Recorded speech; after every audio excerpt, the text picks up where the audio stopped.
আর এখানে চলে আসলাম সেই রুটিগুলো বানাতে। এই যে তিল, কালিজিরা আর হচ্ছে কুয়েকার দিয়ে। আর আজকে এটার মধ্যে দেওয়া হয়েছে 2 চামচ পরিমাণ যে জৈতুন, মানে জৈতুন অলিভ অয়েল বলে। তারপর দেওয়া হয়েছে 2 চামচ পরিমাণ এই তিল, আর 1 চামচ পরিমাণ হয়েছে কালিজিরা, আর দেওয়া হয়েছে 4 চামচের আধা চামচের মতো ইস্ট, আর দেওয়া হয়েছে 1 কাপ পরিমাণ নর্মাল গমের আটা, আর দেওয়া হয়েছে কুয়েকার। তো কুয়েকার কিন্তু অনেকবার আমি আপনাদের সাথে শেয়ার করছি, আপনারা অবশ্যই বলতে পারবেন। তো কুয়েকারটা একটু মেশিন করে নেওয়া হয়েছে, ব্লেন্ডার করে।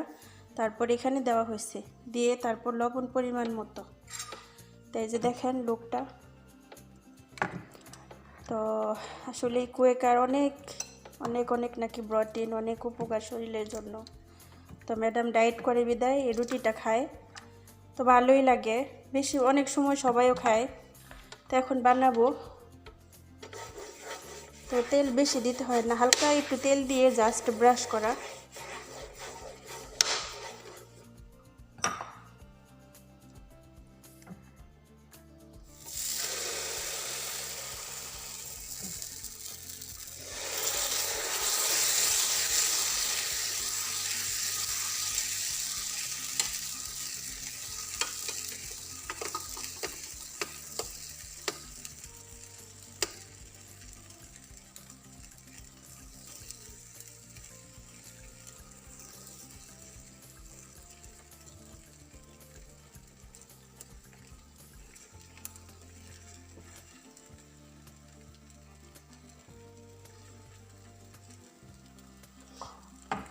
তো এখন ডেকে দেব।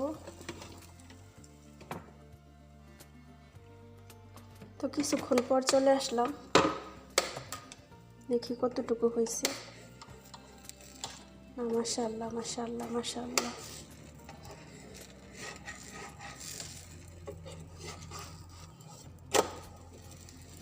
এই যে ঠিক এইভাবেই হবে, এরকম।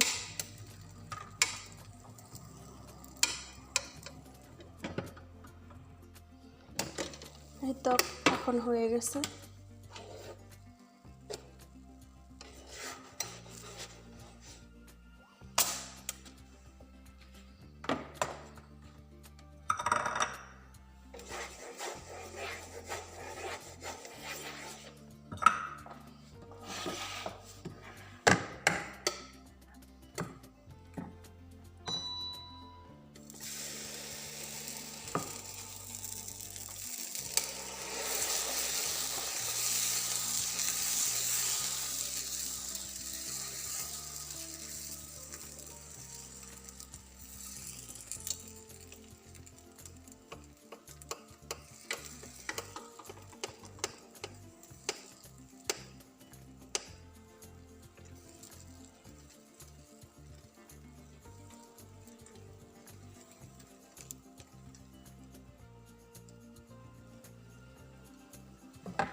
আর এইদিকে রুটিগুলো বানিয়েও নিলাম। আলহামদুলিল্লাহ রব্বিল আলামিন, আলহামদুলিল্লাহ।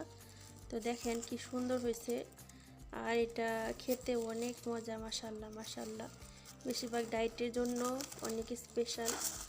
যারা ডায়েট করতে চায়, যারা একদম ভাতটা খেতে চায় না, তাদের জন্য আলহামদুলিল্লাহ। কিন্তু তিতা তিতা লাগে, কিন্তু যাদের খেয়ে অভ্যাস তারা খেতে পারবে। যেমন আমরা এখানে খাই, ওনারা খায়, আমাদের মানে অভ্যাস হয়ে গেছে। আর যাদের খেয়ে অভ্যাস নাই, তারা মনে করেন একবার খেয়ে দ্বিতীয়বার এটা আর খাবে না, এমন একটা পরিস্থিতি। সুবহানাল্লাহ। দেখেন ম্যাডামের বাপের বাড়ি থেকে কি পাঠাইছে, আর অনেক কিছু পাঠাইছে। তো সব উপরে নিয়ে গেছে গা। তো এগুলো দেখাইতেছে, যে দেখেন গমের আটা। গমের আটাতে একটু লাল লাল থাকে, এটা কেমন জানি,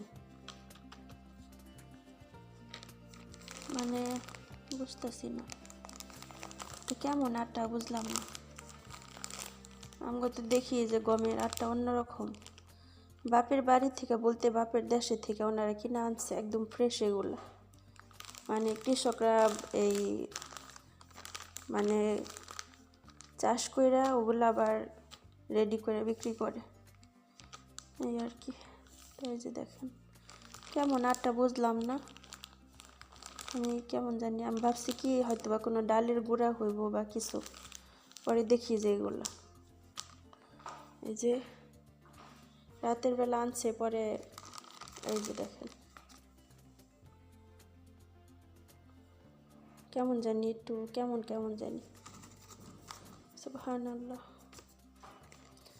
তো দেখিয়ে দিই, কন্টেনারে ভরতে হইব ইনশাআল্লাহ। আজকে শুধু আপনাদের সাথে শেয়ার করব রান্না বান্না, কত মজার মজার রান্না। আজকে সারা দিন রাত থেকে সারা দিন কি রান্না করলাম এগুলাই। তা আমি এখানে জর্বিয়ান রান্না করতেছি, এক ধরনের কাচ্চিও বলা যায়। তো আমাদের বাংলাদেশে কিন্তু কাচ্চিটা এভাবে করে, কিন্তু কিছুটা সিস্টেম আলাদা। আর আমাদের যারা বাঙালিরা এখানে থাকে তারা কিন্তু এটার এক ধরনের কাচ্চি বলে। তো দেখেন আমি মাংসর উপরে ভাতটা দিয়ে দিছি আধা সিদ্ধ করে, তারপর একটু জাফরান দিয়ে দিছি কালার হওয়ার জন্য। আর এইদিকে দেখেন আমার 10 থেকে 12 মিনিটের মতো দিয়ে রাখছিলাম। আসলেই প্রেসার কুকারে রান্না বান্নার অনেক সুবিধা মাশাআল্লাহ। আমি যে চুলায় বসায় রাখতাম ভাতটা তাহলে কখনো এত তাড়াতাড়ি হতো না। আর এইদিকে দেখেন আমি একদম সেনিয়ার মধ্যে রেডি করে নিয়েছি। আসলে ওনারা খাবে, টেবিলে বসে আছে, তো ওনাদের সামনে আমি ভিডিও করতেছিলাম আর শেয়ার করতেছিলাম। আলহামদুলিল্লাহ রব্বিল আলামিন। দেখেন আর উপরে একটু পেঁয়াজের পেস্তা দিয়ে দিছি যেন একটু লোভনীয় লাগে। তো মাংসটা তেমন একটা না, অল্প অল্প, তো শুধু দুপুরের খাবারের জন্য। তারপরেও যতটুকু পারলাম আপনাদের সাথে শেয়ার করলাম, কেমন লাগলো কমেন্টে জানাবেন। আজকে কোনো ধরনের ওইভাবে ব্লগ নিয়ে আসলাম না। আজকে আসলে বাসায় একটু কাজকর্ম ছিল, তারপরে মন মানসিকতা আলহামদুলিল্লাহ সব দিকে ভালো, কিন্তু কাজের মানে প্যারাতে কোনো কিছু করতেও পারতেছি না, বুঝতেও পারতেছি না যে কি করব, কি শেয়ার করব। আর আসলে কিছু কিছু সময় আমি মানে কেমন যেন একদম স্তব্ধ হয়ে যায়, কোনো কিছু ভালো লাগে না। যেহেতু পরের বাসায় থাকি, কাজ করতে হবে এটুকুই ব্যাস। আর তার জন্য মন মানসিকতা ওইভাবে ভালো নাই, দেখে ভিডিও করার মতো মন মানসিকতা একদমই ভালো লাগতেছে না। আর এদিকে চলে আসলাম কাপকেক বানানোর জন্য। তো বাচ্চাদের স্কুল এখন, সকালবেলা বাচ্চারা কিছু একটা খেতে চায় হালকা পাতলা।